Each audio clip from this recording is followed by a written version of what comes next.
Welcome दोस्तों, स्वागत है आपका मेरे यूट्यूब चैनल मूवी माइनर में। आज मैं आपको movie life of pi explain करूंगी, जो कि बहुत ही इंस्पायरिंग मूवी है कि किस तरह एक लड़के ने अपनी पूरी फैमिली को खो देने के बाद भी जीने की कोई ना कोई वजह ढूंढ ही ली।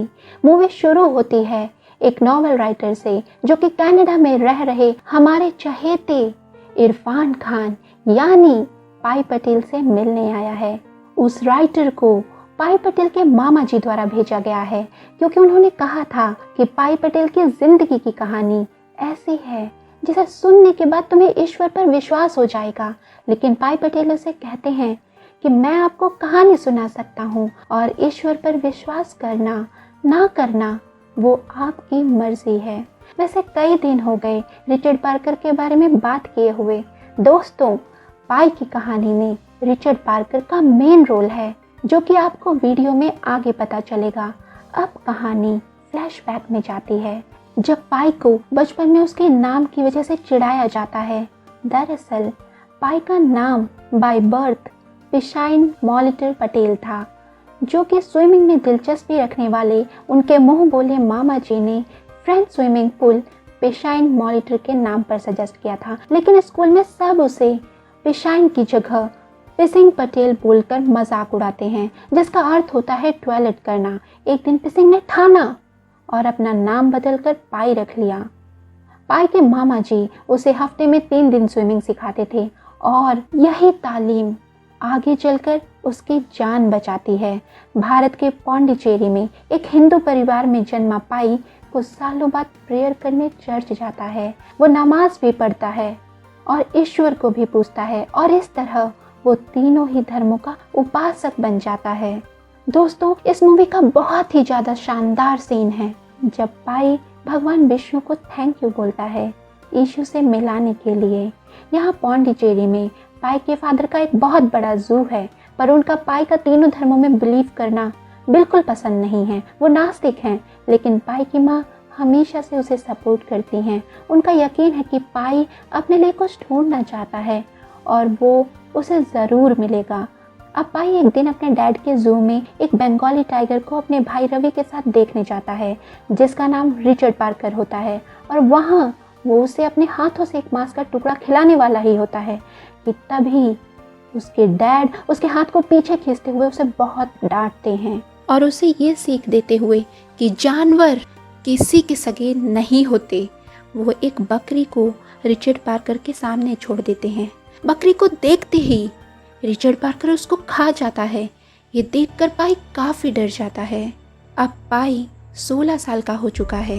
एक दिन वो डांस क्लास में एक लड़की आनंदी को देखकर उसकी तरफ अट्रैक्ट हो जाता है। उन दोनों में धीरे धीरे गहरी दोस्ती हो जाती है और ये दोस्ती एक दिन प्यार में बदल जाती है।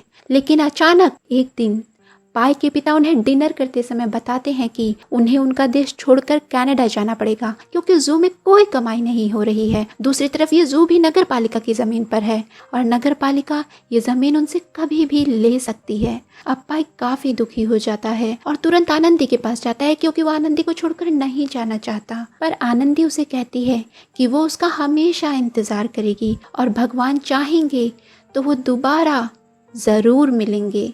अब पाई और उसकी पूरी फैमिली एक जैपनीज शिप में अपने जू के एनिमल्स को साथ लेकर निकल पड़ते हैं। अब उन्हें इस शिप में कई दिन बीत जाते हैं।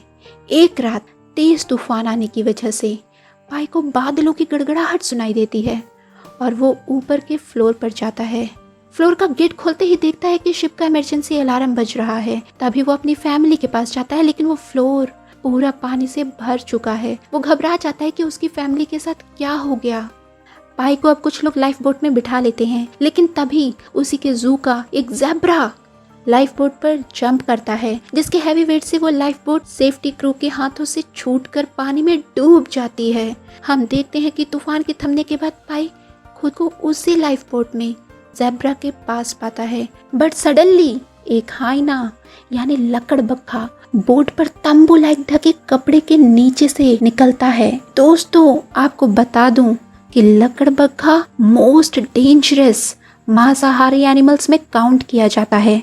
अब वो अपना पेट भरने के लिए ज़ेब्रा को मार देता है। पाई किसी तरह खुद को बचाता है, तभी एक चिंपैंजी भी बोट पर आ जाता है। लकड़बग्घे की भूख शांत ना हो पाने के कारण वो चिंपैंजी को भी मार देता है। उसी समय रिचर्ड पार्कर यानी उनके जू का शेर भी आ जाता है। वो लकड़बग्घे को मार देता है। रिचर्ड पार्कर पाई पर भी अटैक करता है। पाई रिचर्ड पार्कर से डर कर दुबक कर बैठ जाता है और किसी तरह अपने आप को बचाता है। पाई को पता है कि एक खूंखार शेर यानी रिचर्ड पार्कर उसका बहुत ही आसानी से चंद मिनटों में शिकार कर सकता है। इसलिए पाई अपनी जान बचाने के लिए बोट से मिले सामान से एक राफ्ट बनाकर शेर से दूर चला जाता है, क्योंकि इस विशाल सुनसान समुद्र में जहाँ चारों ओर सिवाय पानी के कुछ नहीं है, जहाँ लोग जीने की उम्मीद छोड़ देते हैं, पाई को जीने का मकसद मिल चुका था। उसे पता था कि अगर रिचर्ड पार्कर भूखा रहा तो वो उसे मारकर खा जाएगा। इसलिए अब पाई फिशिंग करना शुरू करता है, लेकिन काफी कोशिश के बाद भी कोई मछली जाल में नहीं फंसती। और एक दिन रिचर्ड पार्कर अपनी भूख मिटाने के लिए अपनी खूंखार प्रवृत्ति के कारण पानी में छलांग लगाकर पाई के खून का प्यासा हो जाता है। पाई अपनी जान बचाने के लिए लाइफ बोट में चढ़ जाता है और उस राफ्ट को भी लाइफ बोट में खींच लेता है ताकि शेर उस तक ना पहुंच सके। अब शेर अपनी जान बचाने के लिए लाइफ बोट में वापस चढ़ने की कोशिश करता है। पाई एक कुल्हाड़ी से रिचर्ड पार्कर को नीचे ही पानी में मारने की कोशिश करता है, लेकिन जब पाई रिचर्ड पार्कर की आंखों में देखता है तो पाई के अंदर की इंसानियत रिचर्ड पार्कर को जिंदा छोड़ने में मजबूर कर देती है। उस दिन पाई लाइफ बोट में पड़ा खाना और पानी अपनी राफ्ट से बांध लेता है और रात होने पर वो लाइफ बोट रिचर्ड पार्कर के लिए छोड़ देता है और उसे लाइफ बोट में चढ़ने के लिए एक नई बोट से रास्ता बनाता है। अब पाई राफ्ट में आ जाता है। उसी रात पाई का सामना बहुत सारी बड़ी बड़ी वेल से होता है, जो शायद उसने अपने सपने में भी नहीं देखी होगी। और अचानक उसका राफ्ट एक वेल से टकराता है और देखते ही देखते उसका राफ्ट बर्बाद हो जाता है। राफ्ट में रखा सारा खाना भी पानी की लहरों में बह जाता है। अब पाई के पास खाने के लिए कुछ नहीं होता, इसलिए पाई रिस्क लेकर खाने की तलाश में उस लाइफ बोट में जाता है, जहाँ रिचर्ड पार्कर उसे देख लेता है कि तभी लकीली अचानक बहुत सारी उड़ती हुई छोटी छोटी मछलियों का झुंड उनकी तरफ आता है, जिससे बोट में खूब सारी मछलियाँ इकट्ठी हो जाती हैं। तभी उन्हें एक बड़ी मछली भी मिलती है, जिस पर पाई और रिचर्ड पार्कर दोनों ही अपना हक जताते हैं। पर पाई किसी तरह रिचर्ड पार्कर को दूर कर उस मछली को अपने लिए बचा लेता है, क्योंकि पाई का खाना राफ्ट के साथ डूब गया था। वो काफी दिनों से भूखा था, वो भूख के मारे तड़प रहा था और लाइफ में पहली बार वो हालातों से लड़ता हुआ नॉन वेजिटेरियन फूड खाता है। राफ्ट के बर्बाद होने पर पाई लाइफ बोट पर रहने की सोचता है, इसलिए वो रिचर्ड पार्कर को अपने हिसाब से ट्रेन करता है ताकि उसे रिचर्ड पार्कर ना मार सके। कई महीने बीत जाते हैं। पाई और रिचर्ड पार्कर जिंदा तो हैं, लेकिन बहुत कमजोर। हालत बहुत खराब होने के कारण रिचर्ड पार्कर हिल भी नहीं पा रहा है। पाई ये देखकर रिचर्ड पार्कर का सिर उठाकर अपनी गोद में रखकर उसे सहलाता है। पाई को अब अपना अंत दिखने लगता है और वो बेहोश हो जाता है।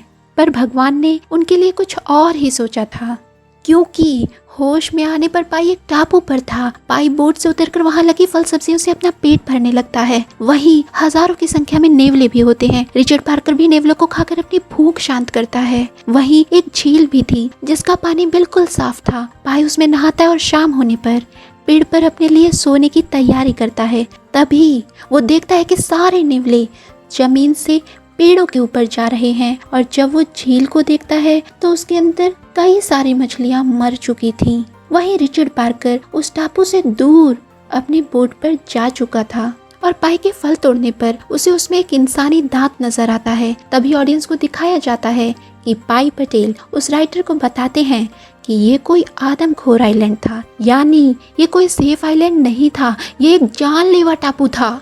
इसलिए सुबह होते ही पाई वहां से अपने लिए ढेर सारी सब्जियां और रिचर्ड पार्कर के लिए ढेर सारे नेवलों को बोट में इकट्ठा कर लेता है, क्योंकि उनका सफर अभी काफी लंबा था। सीटी बजाते ही रिचर्ड पार्कर पाई की तरफ दौड़ा चला आता है। वो दोनों इस टापू से सेफली निकलते हैं। आखिरकार पाई और रिचर्ड पार्कर को वो दिन नसीब होता है जिसके लिए उन्होंने इतना बड़ा संघर्ष किया था। वो अब मैक्सिको के एक बीच पर पहुंचते हैं, जहां रिचर्ड पार्कर जंगल की तरफ जाने लगता है।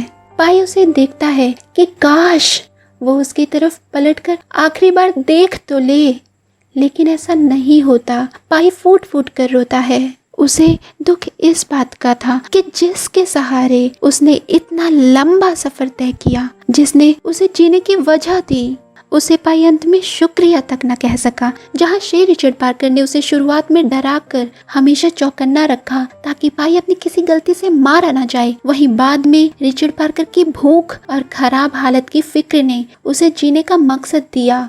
फिर पाई बताता है कि थोड़ी देर बाद कुछ मछुआरे पाई को जमीन पे लेटा देखते हैं। वो उसे उठाकर अंदर लाते हैं। पाई को बचने की बहुत खुशी थी, लेकिन दुख इस बात का था कि रिचर्ड पार्कर ने पाई के साथ बिताए हुए 227 दिनों के सफर को इतनी बेरुखी से भुला दिया कि जाते समय उसे अलविदा तक न कहा।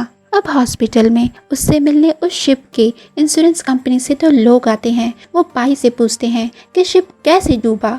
तब पाई उन्हें पूरी कहानी बताता है, पर उन दोनों जैपनीज को इस कहानी पर यकीन ही नहीं होता। इसलिए वो पाई को कहते हैं कि कोई ऐसी कहानी सुनाओ जिस पर इंश्योरेंस कंपनी के लोग यकीन कर सके। पाई इस पर कहानी में जानवरों की जगह इंसान को रखता है, जिसमें ज़ेब्रा एक सेलर, चिंपैंजी उसकी मदर और हाइना यानी लकड़बग्घा को शिप का कुक बताता है, जो बहुत ही रूड होता है। और रिचर्ड पार्कर वो खुद है। लेकिन वो जैपनीज इस कहानी से भी बिल्कुल खुश नहीं होते और चले जाते हैं। अब कहानी प्रेजेंट टाइम में आती है, जहाँ पाई पटेल राइटर को वही जैपनीज रिपोर्ट दिखाकर पूछते हैं, तुम्हें कौन सी कहानी पसंद है? राइटर कहता है, शेर वाली। अब राइटर पाई से इस कहानी को लिखने की परमिशन मांगता है, तो पाई कहता है, क्यों नहीं, इसलिए तो मामा जी ने आपको भेजा है। अब हम देखते हैं कि पाई की शादी आनंदी से हो चुकी है और उसके 2 बच्चे भी हैं। तो ये थी आज की movie life of pi. Thank you.